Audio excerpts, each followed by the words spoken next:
After all உன் friend ஆண்டவருக்காக விட முடியாதா? நான் சொல்றேன், அவங்க கூட பேசி பேசி என்னத்த கண்டீங்க? அவங்கள சொல்லி சொல்லி என்னத்த கண்டீங்க? 2 பேரும் சுத்தி சுத்தி என்னத்த செஞ்சீங்க? எதுவுமே இல்லல்ல. நீங்க மனசுக்குள்ள நினைச்சிட்டு இருக்கிற அந்த நபரை நினைச்சு இத்தனை நாளும் அந்த ஒரு நபருக்காக அவ்வளவு டைம் ஸ்பெண்ட் பண்றீங்களே, அந்த ஒரு பையனுக்காக, அந்த ஒரு பொண்ணுக்காக, அந்த ஒரு ஃப்ரெண்டுக்காக இவ்வளவு டைம் ஸ்பெண்ட் பண்றீங்களே. நான் சொல்றேன், நான் இது 2-3 வருஷம் தான் நீடிக்கும். அதுக்கப்புறம் அந்த ஃப்ரெண்டு அவன் டாடா காமிச்சு தான் போறான். அதான் நான் அடிக்கடி சொல்லுவேன், அவனுக்கு நிறைய பேர் இருக்காங்கப்பா.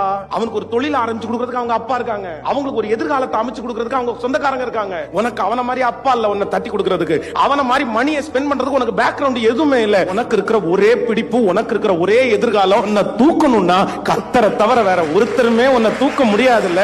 உன்னை மிதிக்கிறதுக்கு 1000 பேர் இருக்காங்க, உன்னை அழிக்கிறதுக்கு 1000 பேர் காத்துட்டு இருக்காங்க. நீ ஒண்ணும் இல்லாம போனேன்னா உன்னை பார்த்து சந்தோஷப்படுறதுக்கு எத்தனை பேர் ஆயத்தமா இருக்காங்க. அதனாலதான் நான் உன்னத்துல சொல்றேன், உன்னை அலங்கரிக்கிறதுக்கு ஒருத்தர் இருக்கிறாரு. அவர் யார் அப்படின்னா, எல்லாத்தையும் விட்டுட்டு என்னோட தீர்மானம் எத்தனை பேர் எடுக்க போறீங்க?